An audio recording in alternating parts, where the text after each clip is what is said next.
Assalamualaikum kawan-kawan semua, saya Tengku Fajri dari Aceh bersama pahlawan-pahlawan kita dari Papua Ya, saya Martin dari Papua. dan brother John Anari. Ya, saya John Anari dari Papua. Kita bersama-sama dengan teman Fajri Aceh. Saat ini kita lagi berjumpa di.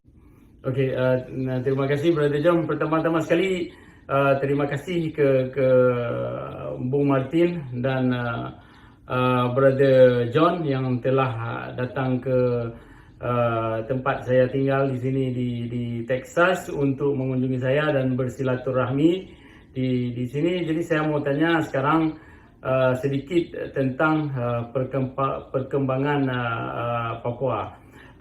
Bagaimana keadaan di Papua sekarang, Bung Martin? Selepas kita berjumpa di kantor PBB dulu bulan 4, kita nggak pernah jumpa lagi sampai hari ini. Jadi sekali lagi terima kasih karena datang ke sini untuk mengunjungi saya. Jadi bagaimana keadaan Papua sekarang di sana, Bung Martin?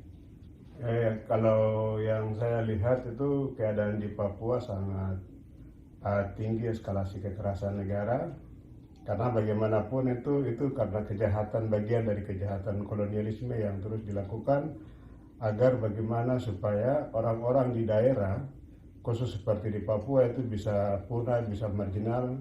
Dengan begitu negara itu ingin menguasai tanah-tanah di daerah dengan seutuhnya. Nah, itu biasanya dipraktekkan dalam negara-negara yang dalam praktek pelaksanaan pemerintahannya itu selalu mengedepankan kejahatan rasisme dan kolonialisme.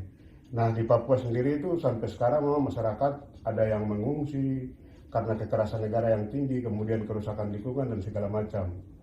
Tapi dengan dinamika seperti begitu, itu bukan berarti kita harus tetap tenang, tapi justru dengan begitu kita harus tetap lebih solid, lebih kuat untuk harus melakukan perlawanan, karena ini menyangkut keselamatan bangsa ke depan.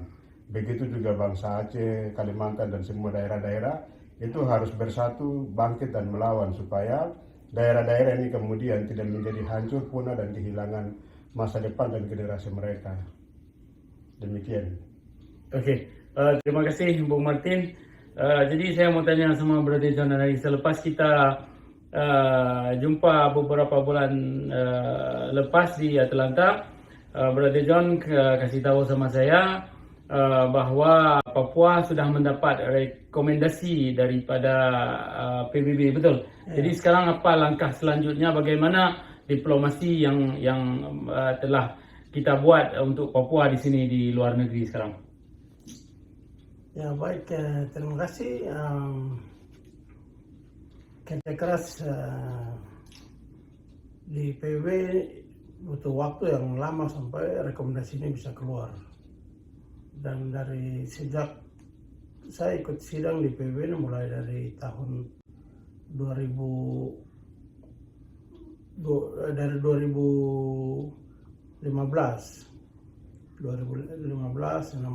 tapi saya datang ikut mulai dari 2014.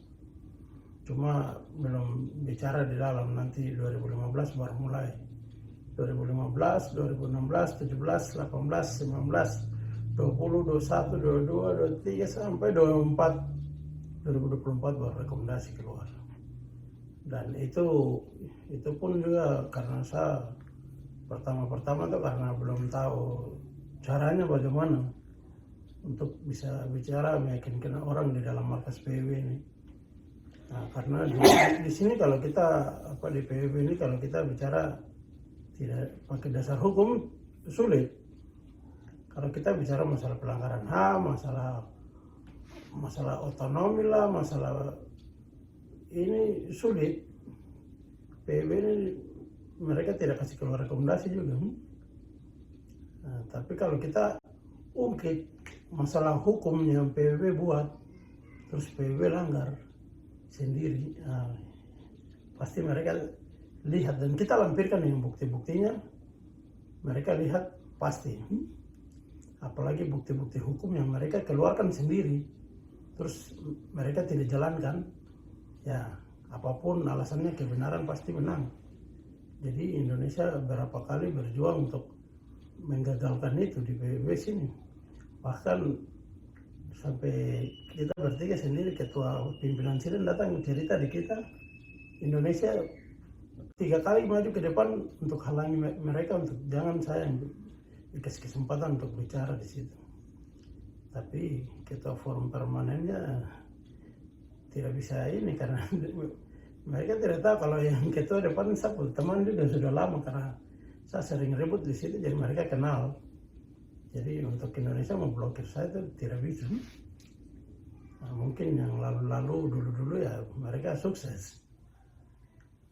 Tapi forum ini kan saya sudah lama di situ, jadi mereka sudah hafal saya semua di dalam situ.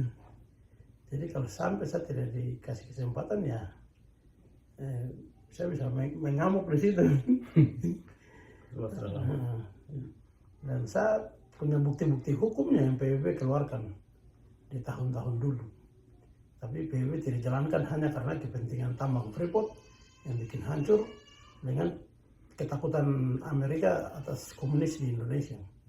Dan itu fakta. Dan Indonesia punya terikora itu melanggar hukum. Karena menduduki suatu wilayah pakai kekuatan militer itu melanggar piagam PBB. Maka itu isu terikora itu yang saya angkat. Jadi bukti. Dan ditambah lagi dengan pelaksanaan referendum yang tidak ikut standar internasional yang disebut dengan self determination. Itu salah lagi. Jadi pokoknya semua salah Indonesia. Sudah begitu tambah dengan masalah-masalah yang lain, marginalisasi lah, pelanggaran HAM lah, kerusakan lingkungan, terus masalah penguasaan lahan-lahan di Papua, terus untuk kepentingan oligarki di Jakarta, terus penguasaan aset bisnis di Papua, terus orang Papua mau usaha juga tidak bisa, diblokir semua. Orang Papua yang mau coba-coba berbisnis punya uang itu paling nanti tiba-tiba uang hilang di bank. Jadi masalah-masalah banyak di Papua dan mereka kontrol semua, baik dari intelijen selalu monitoring di mana-mana dan masalah banyak lah. Nah, jadi rekomendasi ini keluar bukan karena tapi kita bicara hukum. Ada bukti hukum yang PBB keluarkan, baru PBB langgar sendiri karena kepentingan tambang dengan alasan komunis Indonesia itu yang bikin hancur negara Papua itu. Maka itu kita sebagai penduduk asli Papua gugatan kembali pasti menang karena itu masalah hukum yang dilanggar itu dan disembunyikan hampir 60 tahun lebih ini. Itu yang kita angkat kembali, makanya rekomendasi bisa keluar.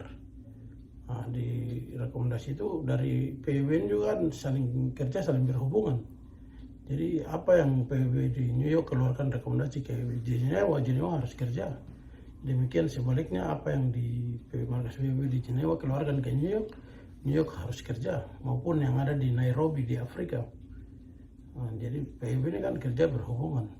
Jadi apa yang dikeluarkan di forum ini ke Jenewa untuk tim UN Special Procedure ini, mereka harus kerja dan mereka nanti akan tinjau kembali kenapa konflik di Papua dan mereka akan telusuri, gali, dapat informasinya dan mereka laporkan langsung ke Presiden Majelis Umum PBB. Dan tim UN Special Procedure ini mereka bisa memfasilitasi untuk perundingan atau dialog dengan Indonesia.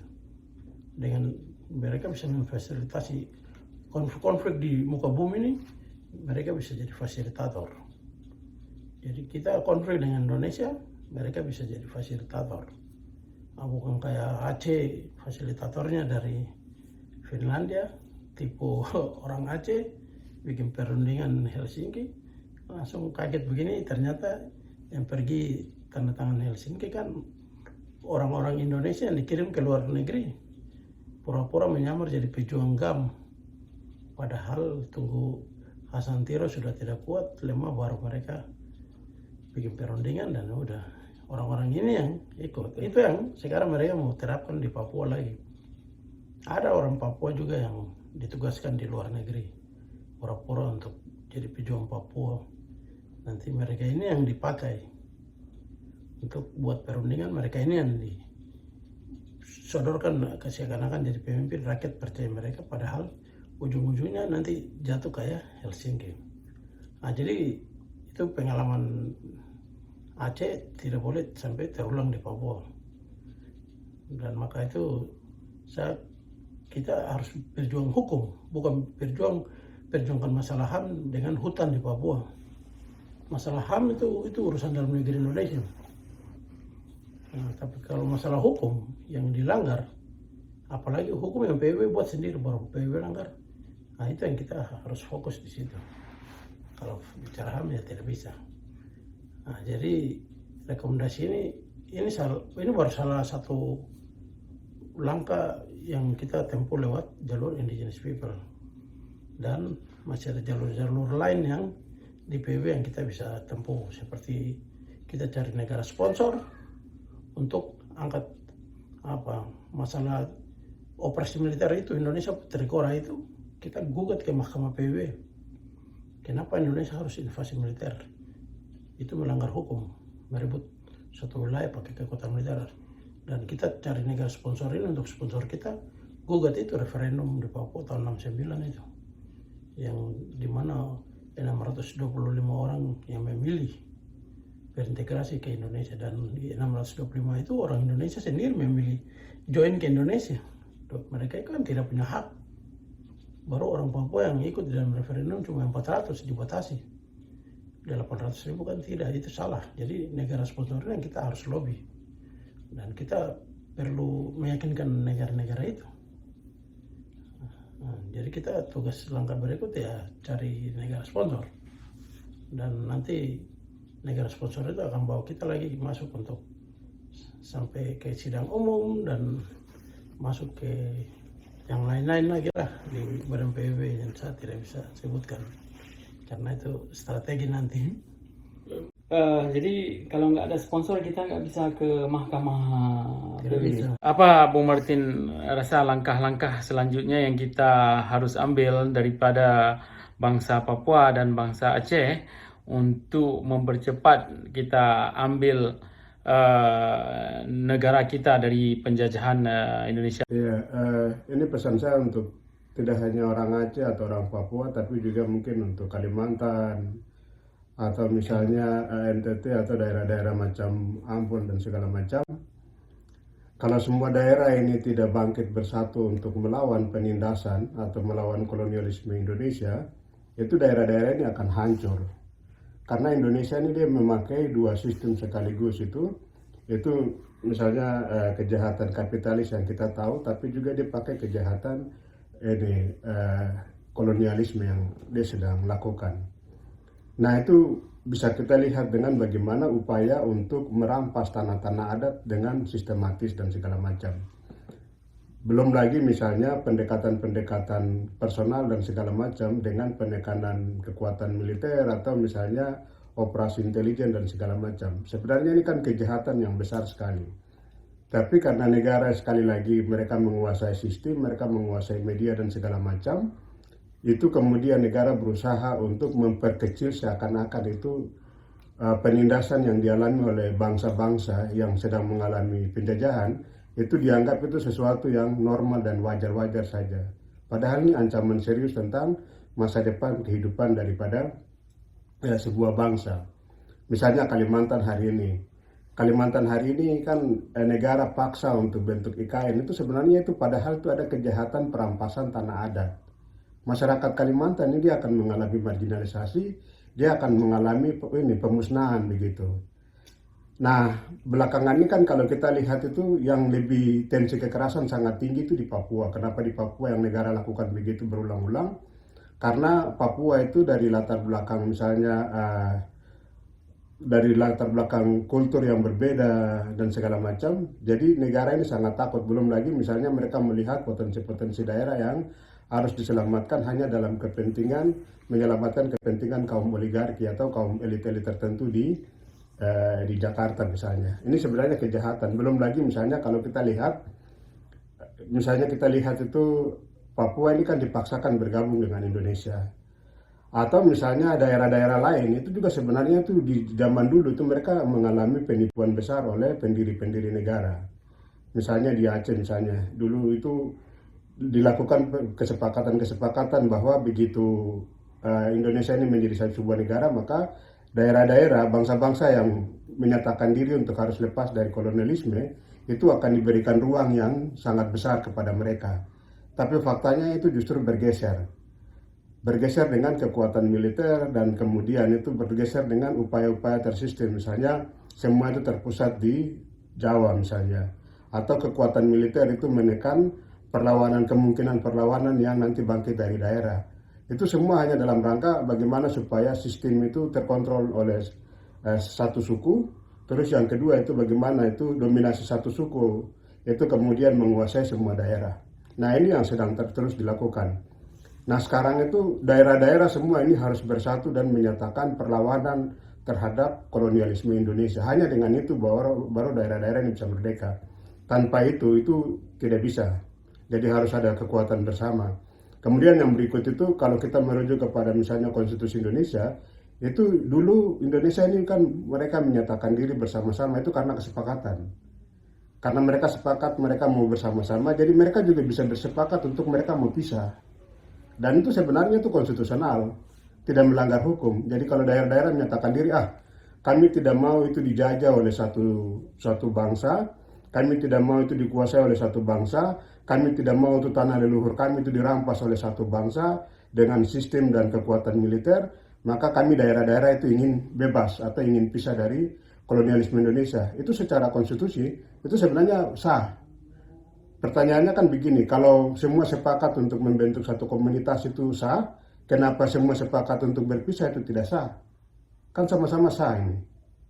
Itu soal logika. Ya, pesan saya itu, mari semua daerah-daerah sebelum ini semua hancur, masa depan hancur, tanah adat hancur, segala macam hancur, atau misalnya perjalanan sejarah atau kebudayaan komunitas kesatuan kehidupan dalam tatanan kebudayaan itu hancur semua. Ini sudah saatnya untuk semua harus bangkit bersatu dan lawan. Jadi baik masyarakat di Kalimantan, di Aceh sendiri, Kalimantan, atau misalnya Sumatera secara keseluruhan, jangan pernah takut melawan kolonialisme Indonesia. Kalau kita pikir tentang bagaimana menyelamatkan masa depan bangsa, bagaimana menyelamatkan keturunan kita, bagaimana menyelamatkan generasi, bagaimana menyelamatkan satuan kehidupan tatanan leluhur, ini sudah saatnya momentum. Kita sama-sama bangkit melawan kolonialisme. Sudah saatnya supaya daerah-daerah bangsa-bangsa ini menyatakan diri untuk merdeka. Karena Indonesia ini tidak cocok menjadi sebuah negara. Kalau dia menjadi sebuah negara, dia hanya akan menindas dan membunuh orang-orang di daerah, dan itu ancaman serius. Jadi saya pesan kepada masyarakat Aceh yang sudah semangat, mari tetap terus semangat, karena hanya kekuatan rakyat, kebangkitan rakyat yang bisa mematahkan semua tembok-tembok yang ingin untuk menindas rakyat. Jadi ini sudah saatnya masyarakat Aceh, Papua, kita mulai saja dari Aceh dan Papua, mungkin Ambon ikut, baru nanti berikut itu bagaimana teman-teman dari Kalimantan lah, Nusa Tenggara Timur lah, semua daerah-daerah, itu biar sama-sama bersatu untuk melawan kolonialisme. Hanya dengan itu kita bisa sama-sama selamatkan bangsa kita masing-masing. Demikian. Oke, terima kasih Bung Martin. Berarti John, pertanyaan terakhir, sebab kita nggak banyak waktu. Jadi berarti John sudah masuk ke PBB 10 tahun lebih.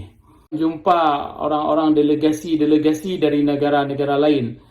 Waktu berarti John bilang sama delegasi yang dari negara-negara lain, apa pendapat mereka tentang Papua itu sendiri? Besarkah Papua merdeka atau adakah mereka akan menolong Papua? Apa yang mereka bilang sama berarti John?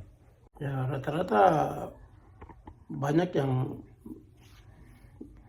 pejabat negara banyak yang mendukung karena kita orang Papua punya hak lah untuk untuk berdiri sendiri. Dan apalagi mereka lihat kita kan hitam. Orang Indonesia kan tidak sama dengan kita. Dan itu terutama negara-negara Afrika kan, jangankan itu saya pidato depan HM, setelah itu mereka kemari ketemu saya, mereka kan tidak terima juga. Mereka marah sama Indonesia. Betul. Jadi mereka tidak senang karena sama-sama kita orang kulit hitam masih dapat jajah lagi sama orang kulit putih. Ya. Betul. Dan bukan hanya dari Afrika saya, tapi dari Pasifik, dari Karibian sini, negara-negara Karibian juga semua. Bahkan duta besar ini Trinidad Tobago ini sampai bilang saya, kamu harus fight, itu kamu punya hak, tidak perlu, jangan takut dengan mereka itu. Kamu punya tanah, kamu punya itu, harus berdiri, fight. Oh, mereka bilang gitu ya? Dan mereka dengar Indonesia masih menjajah Papua kan mereka tidak terima juga. Mereka banyak siap untuk bantu. Asalkan saya kembali lagi ketemu mereka begitu. Mereka tidak terima dengan penjajahan. Dan apalagi Indonesia masih menjajah Papua, mereka dengar yang Trikora saja. Indonesia menduduki Papua di tahun 61 pakai kekuatan militer, mereka tahu itu salah. Jadi mereka marah lagi sama Indonesia. Dan banyak yang siap bantu. Jadi bukan hanya itu, negara-negara dari Eropa juga. Mereka baru paham ketika saya bongkar itu di dalam markas PBB lagi. Jadi karena apa yang Indonesia lakukan ini melanggar hukum, jelas akan kalah. Mereka tidak akan bisa bertahan lama di Papua. Karena itu masalah pelanggaran hukum ini. Yaitu Trikora ini melanggar hukum. Duikora untuk merampas Malaysia gagal. Andai kata dulu mereka berhasil Duikoranya merampas Malaysia, orang Malaysia pasti akan berkelahi sekarang hari ini di PBB. Dan operasi Seroja rampas Timur Leste, orang Timur Leste fight masalah operasi Seroja itu di Ramos Horta, diplomasi di PBB ini bilang itu operasi Seroja itu merampas menduduki Timur Leste. Timur Leste merdeka. Lah terus Trikora, Indonesia pakai operasi militer merampas Papua, disebut dengan operasi Mandala Trikora ini. Apakah itu melanggar hukum? Tidak melanggar hukum? Apakah itu sah? Ya, nanti kita lihat aja. Yang jelas-jelas salah. Jadi pasti menang. Papua pasti akan merdeka. Dan tinggal tunggu waktu untuk kita cari negara sponsor aja. Sementara ini kan kita harap Vanuatu, tapi sementara ini kan saya belum sampai ke sana. Orang-orang Papua lain yang pergi bicara dengan Vanuatu, ketemu dengan mereka, lobby dengan mereka di PBB, bicaranya lari ke HAM-HAM, jadi masalah tidak selesai. Sulit. Itu kan masalah dalam negeri Indonesia. Kalau masalah pelanggaran HAM di Amerika juga ada pelanggaran HAM di sini. Diskriminasi, rasisme di sini juga ada. Tapi itu kan masalah internal. Tapi kalau kita angkat isu invasi militer, habis. Jadi tetap pasti menang. Papua pasti merdeka. Dari sisi hukum. Apapun alasannya tetap Indonesia salah. Tidak ada bilang itu Trikora itu sah. Tidak melanggar hukum di PBB. Apalagi tambah PPR referendum yang tidak benar itu namanya memaksakan untuk orang punya hak memilih mengatasnamakan orang yang punya tanah lagi. Jumlahnya 625 orang Indonesia, padahal di dalam perjanjian juga mereka tanda tangan sendiri kan orang Indonesia tidak boleh ikut kecuali yang lahir di sana, sebelum Perang Dunia II itu tahun 1945. Lah ini orang-orang yang baru masuk tahun 63 dikasih menyamar jadi guru-guru jemaat ke kampung-kampung, terus mereka ini ikut memilih. Contoh di satu kampung Tenewut, ini orang dari KKI sana dikirim jadi guru jemaat di situ, pura-pura bicara Alkitab di situ.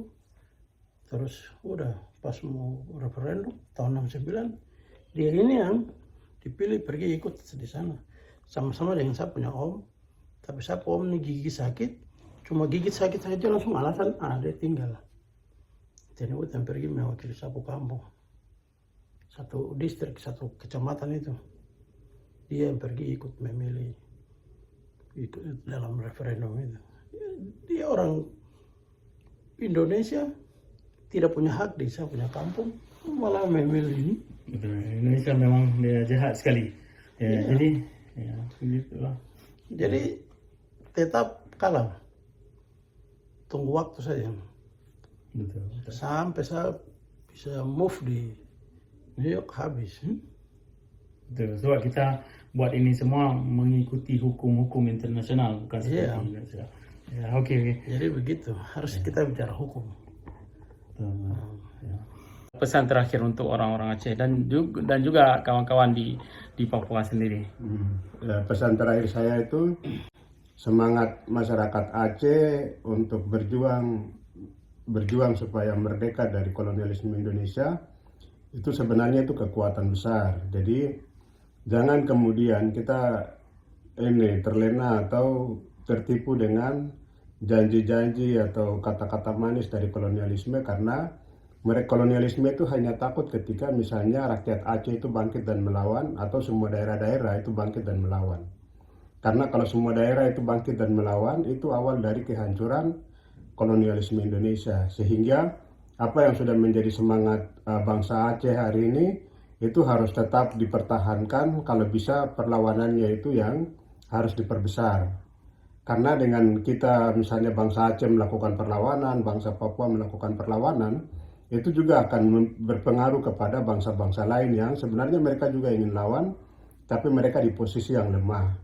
Misalnya mereka di Lampung. Di Lampung ini kan kalau kita lihat itu 70% itu justru orang-orang lain yang menguasai daerah Lampung. Sebenarnya orang-orang Lampung ini mereka sekarang sedang mengalami ancaman marginalisasi yang serius, tapi mereka tidak punya kesadaran untuk bangkit dan melawan. Kenapa seperti begitu? Karena ini sudah tersistem dan terstruktur yang dilakukan oleh kolonialisme Indonesia. Nah, kejahatan seperti begini ini sebenarnya ini kan dia tertular kemana-mana. Apalagi misalnya Kalimantan yang dekat dengan sentral kolonialisme. Itu dia akan menular kemana-mana, dan misalnya kalau di Papua itu kan lebih kepada kekerasan negara yang sangat ekstrem dan segala macam. Tapi bahwa semangat perlawanan yang sudah ada di Aceh, kemudian yang sudah ada di Papua itu kalau bisa itu harus dijaga, dirawat dan diperbesar. Ya, jadi contoh misalnya teman-teman atau saudara-saudara kita di Ambon. Macam dulu waktu mereka menjadi bencana, terus kemudian Pak Wiranto bilang bahwa itu menjadi beban negara begitu. Padahal itu suatu tanggung jawab. Itu artinya itu tindakan pelecehan yang dilakukan oleh negara, kolonialisme terhadap komunitas masyarakat bangsa-bangsa yang ada di daerah-daerah. Nah, ini sama dengan mereka akan merendahkan, sebenarnya itu dalam tindakan pelaksanaan pemerintahan negara yang kolonialis itu mereka sudah membuktikan kalau mereka itu sudah melakukan tindakan-tindakan pelecehan martabat setiap bangsa, baik di Aceh atau Sumatera secara keseluruhan, Ambon, NTT, segala macam. Tapi karena kita ini terjebak dalam sistem kolonialisme dan tergantung, kita itu tidak sadar. Sementara yang sadar itu adalah bangsa Aceh dan bangsa Papua. Itu terbukti dengan apa? Terbukti dengan dua bangsa ini masih selalu melakukan perlawanan. Nah, sekarang ini semua bangsa-bangsa ini harus bangkit, harus solid, harus bersatu untuk melawan kejahatan kolonialisme. Kalau bangsa-bangsa ini ingin supaya martabatnya itu terjaga, terselamatkan, bangsanya terselamatkan, itu satu jawabannya, itu bangsa-bangsa ini harus merdeka. Hanya dengan itu. Jadi semangat perlawanan Aceh itu harus dibesarkan. Kemudian Papua juga harus dibesarkan, karena tidak ada kolonialisme di dunia ini yang bisa bertahan lama. Yang namanya kejahatan kemanusiaan, kejahatan kolonialisme itu pasti akan runtuh. Cara meruntuhnya bagaimana? Cara meruntuhnya itu bangsa-bangsa yang sedang mengalami jajahan ini harus bersatu, bangkit dan melawan. Nah, saya juga berterima kasih kepada seluruh masyarakat Aceh. Semangat perlawanan kalian itu akan membangkitkan bangsa-bangsa lain untuk melakukan perlawanan. Yang paling penting itu adalah bagaimana kita sama-sama saling baku dukung, saling mendukung, supaya kita hancurkan atau runtuhkan kolonialisme. Karena kolonialisme ini sama dengan kejahatan kemanusiaan. Kolonialisme ini sebenarnya itu sama saja dengan orang-orang yang tidak taat kepada Tuhan. Karena itu merendahkan martabat Tuhan juga. Masa Tuhan menciptakan orang untuk bagaimana setiap bangsa itu biar selamat, hak hidupnya bisa terjaga, tapi kolonialisme ini justru menghancurkan tatanan kebudayaan. Ini yang kita harus lawan sama-sama. Salam juang untuk teman-teman dari Aceh, untuk solidaritas Papua semua. Mari kita sama-sama bangkit melawan penjajahan, dan untuk masyarakat dari atau bangsa-bangsa lain yang belum berani untuk melawan, ini saatnya untuk mari kita sama-sama bangkit dan hancurkan kolonialisme. Dengan kita hancurkan kolonialisme sama-sama, itu artinya bahwa kita taat kepada kehendak ilahi. Demikian. Oke. Terima kasih banyak Bung Martin. Ada pesan terakhir berarti Chan? Ya, saya cuma pesan untuk rakyat Aceh, tetap semangat, lawan terus. Kamu punya harga diri. Jangan mau diinjak-injak sama bangsa lain. Bangsa Indonesia ya dikuasai oleh satu suku saja, mayoritas suku Jawa yang injak semua bangsa-bangsa di luar. Jadi saya dapat data dari White House ini, ternyata Soekarno ini dibantu sama Amerika kasih merdeka Indonesia, paksa Belanda di kapal Renville terus menuju ke KMB. Di sana sampai di KMB Belanda setujunya negara federal, negara RIS, Republik Indonesia Serikat. Tapi Amerika kewalahan karena kalau RIS masing-masing daerah Jawa tidak bisa kontrol kekayaan alam di luar, maka itu mereka pakai segelintir orang pura-pura rubah jadi NKRI tahun 50. Terus tolak itu hasil KMB. Nah, bikin rubah jadi negara kesatuan supaya Jawa bisa kontrol semua di luar itu. Jadi daerah-daerah luar kamu punya harga diri itu jangan dikasih injak-injak. Harus pertahankan harga diri. Jadi rakyat Aceh tetap semangat. Kita Papua kita tetap hajar terus. Kita tidak akan pernah tunduk. Apalagi kita ini sudah jelas-jelas beda. Baru kita dibilang orang Indo, tidak mungkin lah. Indo kan dari kata Indos Nesos. Indos kan India, Nesos pulau. Sedangkan kita ini Melanesia, dari kata Melan dan Nesos. Melan hitam, Nesos pulau. Jadi pulau hitam dengan pulau India sangat beda. Dan rakyat Aceh juga sebagai penduduk asli di situ, orang Aceh punya hak.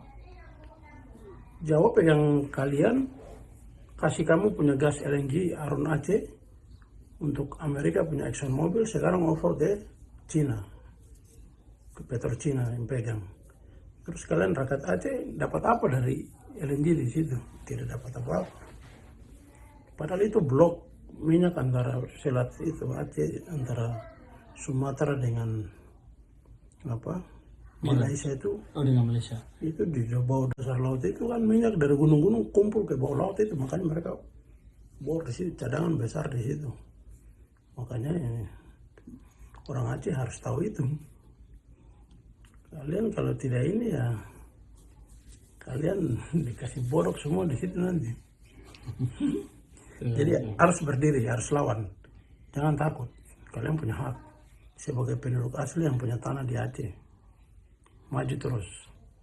Dan kita Papua juga tetap maju. Kita sama-sama saling bantu dalam perjuangan ini.